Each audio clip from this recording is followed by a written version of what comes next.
Hello class 8, कैसे हो आप सब? ठीक ठाक। चलो, आज के लेक्चर में हम लोग किसके बारे में जानेंगे?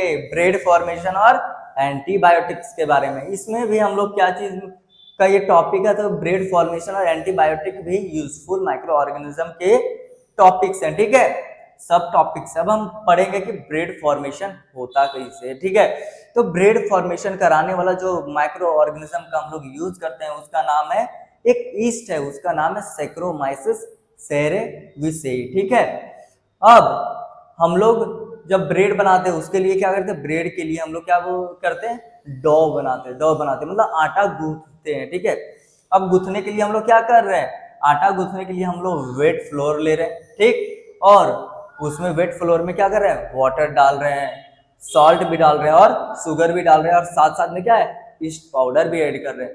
तो उससे क्या हो जा रहा है? पूरा डो तैयार हो जा रहा है। डो तैयार हो जा रहा है, उसके बाद क्या हो रहा है कि जो वो डॉ के अंदर जो शुगर प्रेजेंट है ना, उस शुगर को खाएंगे कौन? ईस्ट खाएंगे। क्या करेंगे? ईस्ट खाएंगे। अब ईस्ट खाएंगे तो ईस्ट को एनर्जी भी तो चाहिए, तो एनर्जी चाहिए, और ईस्ट किस में प्रेजेंट है? तो डो में प्रेजेंट है, और डो में क्या है? ऑक्सीजन पहुंच नहीं पाएगा। ऑक्सीजन नहीं पहुंच पाएगा तो वो एरोबिक रेस्पिरेशन नहीं कर पाएगा एनर्जी बनाने के लिए, इसलिए क्या करेगा?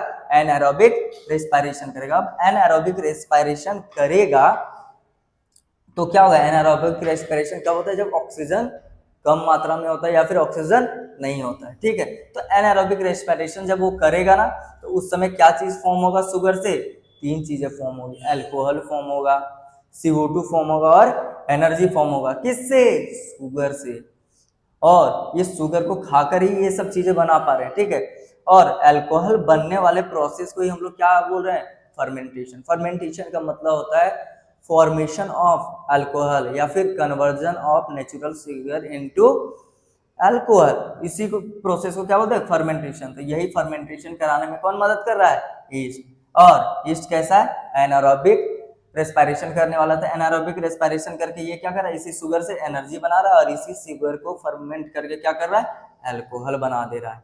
ठीक है, और CO2 बना रहा है। तो अल्कोहल और CO2 क्या हो गए? आटा के अंदर, उस डो के अंदर क्या हो गए? ट्रैप हो गए। ट्रैप हो गए। अब देखो, ये सब चीजें तो समझ में आया। तो इसने जो एनर्जी बनाया था ना, इस एनर्जी का यूज किस में किया? तो इस एनर्जी का इन लोग ने खुद का ग्रोथ करने के लिए यूज किया, और प्लस में रिप्रोडक्शन करने के लिए, ताकि वो अपना नंबर बढ़ाए तो फर्मेंटेशन और तेजी से हो सके। ओके, अब यहां तक समझ में आया। अब देखो CO2 जो है ना, जो ट्रैप हो गया था उस आटे के अंदर, वो क्या करेगा? निकलने की कोशिश करेगा। निकलने के चक्कर में वो क्या करेगा? एक्सपैंड करेगा। क्या करेगा? एक्सपैंड करेगा। तो एक्सपैंड कैसे करेगा? जब आटा जो है वो ऊपर उठेगा, फैलेगा, तभी तो वो एक्सपैंड कर पाएगा CO2। तो आटा इसी वजह से फूलने लगता है, और CO2 क्या करता है? एक्सपैंड करने लगता है उसी के अंदर। अब एक्सपैंड किया, ठीक है, जिसके कारण क्या है? एक्सपेंड करने के ही कारण क्या है? ये जो ब्रेड है ना, ब्रेड को क्या मिलता है? सॉफ्ट और स्पॉन्जी टेक्सचर मिलता है। मतलब जो ब्रेड आपको सॉफ्ट सॉफ्ट लगता है ना, वो किसके कारण लगता है? यही जो CO2 उसके अंदर ट्रैप हो गया था, जो उसको फुलाने का काम कर रहा था। ठीक है, और स्पॉन्जी नेचर देता है। ठीक है, स्पॉन्जी टेक्सचर देता है। अब देखो, जब हम उसको बैक करेंगे, मीन्स उसको जब हम भट्टी में डालेंगे, फर्नेस में डालेंगे, या फिर माइक्रोवेव में डालेंगे, माइक्रोवेव ओवन में डालेंगे, तो क्या होगा कि ये बेक होगा। और बेक होगा ना, तो उस समय टेम्परेचर बढ़ेगा। अब टेम्परेचर जैसे ही बढ़ेगा तो क्या होगा कि उसके अंदर जो ईस्ट प्रेजेंट थे, जो माइक्रोब्स प्रेजेंट थे, वो क्या हो जाएंगे? मारे जाएंगे। अब मारे जाएंगे, उसके साथ साथ क्या होगा? जो CO2 ट्रैप था, हाँ, और उसके अंदर जो अल्कोहल प्रेजेंट था, वो क्या होगा? जब हम बेक करेंगे ना, तो उसमें छोटे छोटे आटा के अंदर जो है वो छोटे छोटे पोर बनने लगेंगे। ब्रेड के अंदर क्या है? छोटे छोटे पोर बनने लगेंगे, और उसी पोर से क्या होगा? CO2 भी रिलीज हो जाएगा, और जो अल्कोहल फॉर्म हुआ था ना, वो अल्कोहल क्या होगा? इवापोरेट हो जाएगा हवा में। ठीक है, यहाँ तक समझ में आया। अब हम लोग पढ़ेंगे एंटीबायोटिक्स के बारे में। किसके बारे में पढ़ेंगे? एंटीबायोटिक्स के बारे में। एंटी का मतलब होता है अगेंस्ट। एंटी का मतलब क्या होता है? अगेंस्ट। और बायोटिक्स का मतलब होता है लाइफ या फिर माइक्रो ऑर्गेनिज्म। ठीक है, तो किस तरीके के माइक्रो ऑर्गेनिज्म के लिए हम लोग यूज करते हैं एंटीबायोटिक्स का? तो हार्मफुल माइक्रो ऑर्गेनिज्म। तो किस तरीके का हार्मफुल माइक्रो ऑर्गेनिज्म? तो बैक्टीरिया, ठीक है, और कुछ प्रोटोजोआ के लिए ही एंटीबायोटिक्स अभी यूज किए जा रहे हैं, क्योंकि इन्हीं सब के लिए अभी एंटीबायोटिक्स बन रहे हैं। इसके आगे तक के लिए हम लोग अभी तैयार नहीं हो पाए हैं। इसलिए जो एंटीबायोटिक्स है ना, वो यूज होता है कब, जब किसी तरह का बैक्टीरियल इन्फेक्शन होता है या कुछ तरह के प्रोटोजोनल डिजीज के केस में हम लोग यूज करते हैं एंटीबायोटिक्स का। एंटीबायोटिक्स का काम क्या है? तो एंटीबायोटिक्स क्या करता है कि जो हार्मफुल माइक्रो ऑर्गेनिज्म, जैसे कुछ तरह के मतलब कि जो बैक्टीरियाज हैं जो हार्मफुल है हमारे बॉडी के लिए, वो हमारे बॉडी में गए और वो हमें इन्फेक्शन करा दी। अब इन्फेक्शन करा दिए तो दवा के रूप में हम लोग क्या लेंगे?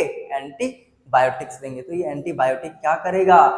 उन माइक्रो ऑर्गेनिजम्स को मारेगा और उनके ग्रोथ को रोकेगा। क्या करेगा? उनके ग्रोथ को रोकेगा। समझ में आया? तो ये एक तरीका का एंटीबायोटिक्स क्या है? मेडिसिन है। ये ज्यादातर किस पे काम कर पाता है? तो बैक्टीरियल इन्फेक्शन पे और कुछ प्रोटोजोनल डिजीज के केस में हम लोग इसको यूज कर पाते हैं। ठीक है, अब ये वायरल इन्फेक्शन के लिए यूजफुल नहीं है, ये बस बैक्टीरियल और कुछ प्रोटोजोनल डिजीज के लिए यूजफुल है, या बैक्टीरियल और कुछ प्रोटोजोनल इन्फेक्शन के लिए यूजफुल है। ठीक, अब ये मेनली किनसे मिलता है, किनसे है? तो ये मेनली ऑब्टेन होता है कुछ फंगस से ऑब्टेन होता है और कुछ बैक्टीरिया से ऑब्टेन होते हैं। ठीक है, यहां तक समझ में आया? अब इसके कुछ एग्जांपल्स एंटीबायोटिक्स के। ठीक है, स्ट्रिप्टोमाइसिन। क्या? स्ट्रिप्टोमाइसिन। तो स्ट्रिप्टोमाइसिन किस बैक्टीरियम से ऑब्टेन किया गया था? स्ट्रिप्टोमाइसिस बैक्टीरियम से ऑब्टेन किया गया। अब दूसरा एग्जांपल लिखा हुआ है टेट्रासाइक्लिन। टेट्रासाइक्लिन भी किससे ऑब्टेन हुआ है? तो स्ट्रिप्टोमाइसिस बैक्टीरिया से ऑब्टेन हुआ है। एक और एग्जांपल है इरिथ्रोमाइसिन। अब इरिथ्रोमाइसिन किससे ऑब्टेन हुआ? तो स्ट्रिप्टोमाइसिस इरिथ्रस, स्ट्रिप्टोमाइसिस इरिथ्रस। ठीक है, अब एक और एग्जांपल है पेनिसिलियम, जो सबसे इंपॉर्टेंट एग्जांपल है। पेनिसिलियम, पेनिसिलियम एक फंगस से ऑब्टेन किया गया। ये तीनों किससे ऑब्टेन किए गए थे? बैक्टीरिया से ऑब्टेन किए गए थे। लेकिन ये जो पेनिसिलियम है किससे ऑब्टेन किया गया? पेनिसिलियम फंगस से। पेनिसिलिन किससे ऑब्टेन हुआ? पेनिसिलियम फंगस से। अब एक चीज ध्यान देना, ये जो पेनिसिलिन है ना, वो सबसे पहला एंटीबायोटिक है जो डिस्कवर्ड हुआ था। इसका कहानी मैं आगे एक्सप्लेन करता हूं। ठीक है,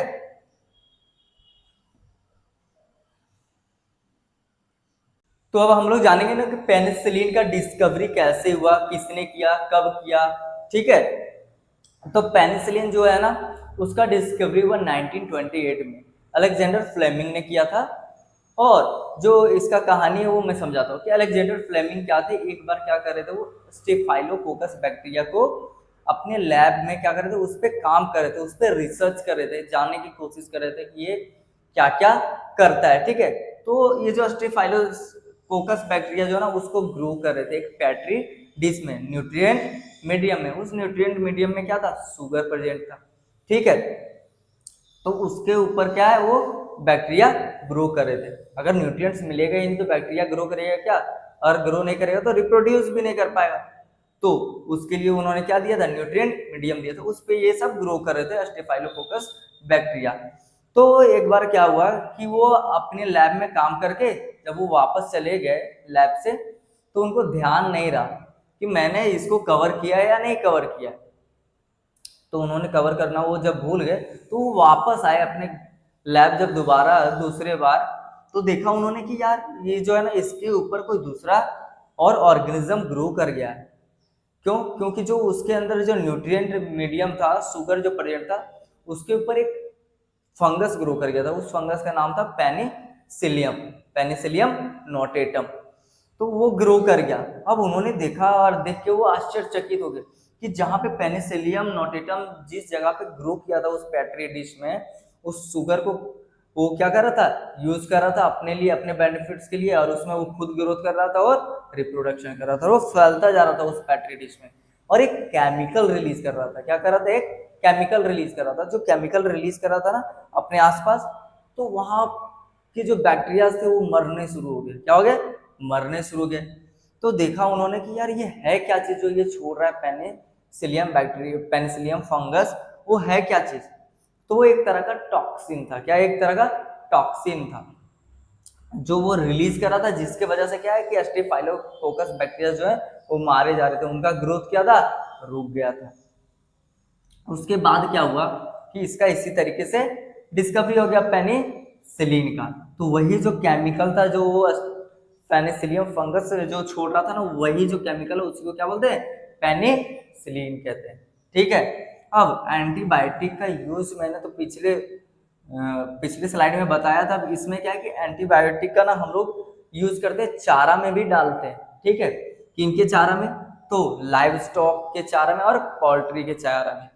तो ये क्या करता है ना, जब उनके चारे में डालते हैं ना, तो जो उनमें जो हार्मफुल बैक्टीरियाज प्रेजेंट होते हैं उनको डिस्ट्रॉय करने का काम करता है। क्या करता है, डिस्ट्रॉय करने का काम। जब डिस्ट्रॉय करता है तो जब वो खाते हैं तो उनको बेटर न्यूट्रिएंट्स वाला भोजन मिलता है। बेटर न्यूट्रिएंट्स वाला भोजन मिलेगा तो उनका ग्रोथ अच्छे से होगा। जब ग्रोथ अच्छे से होगा तो जो है उनका जो है वेट बढ़ेगा।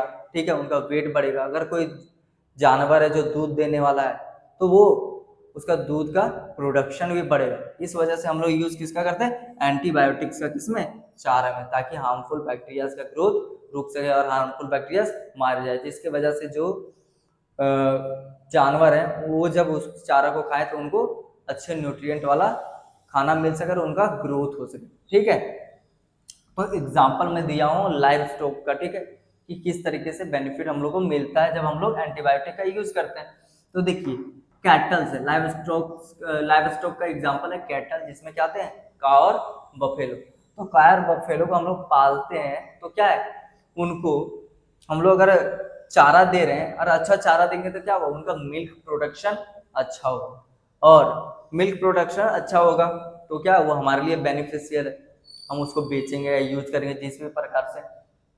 और साथ में काव और बफेलो को किस रूप में यूज किया जाता है, तो मीट के रूप में कई लोग, तो मतलब कई जगह पे यूज होता है। ठीक है, अब सीप और गोट भी सी के एग्जांपल लाइव स्टॉक के।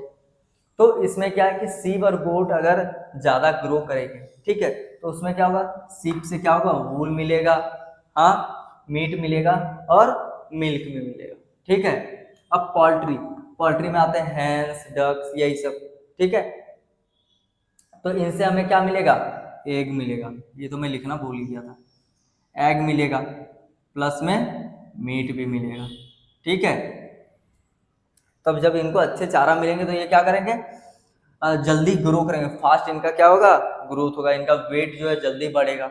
जिसकी वजह से क्या होगा कि इनको अच्छा न्यूट्रिएंट्स मिल रहा तो ये एग भी टाइम से देंगे और साथ साथ में इनका जब ग्रोथ होगा तो ये मीट भी है बनेगा। जब इसका यूज किया जाएगा तो एक जो है वेट वो बढ़ा हुआ होगा। ठीक है, अब पिग्स को भी अच्छा चारा मिल रहा था, क्या इसको मीट के रूप में कंज्यूम किया जा रहा है। इसके मीट को क्या बोलते हैं, पिग के मीट को पॉर्क कहते हैं। ठीक है, अब हॉर्स, कैमल और डंकी के चारा में हम लोग यूज कर रहे हैं तो क्या हो रहा है, इनका ग्रोथ हो रहा है, ये मजबूत हो रहे तो हम इनका यूज किस में कर रहे हैं, ट्रांसपोर्ट में कर रहे हैं। यहाँ तक समझ में आ गया आपको एंटीबायोटिक तक। अब इसके आगे की चीजें मैं अगले वीडियो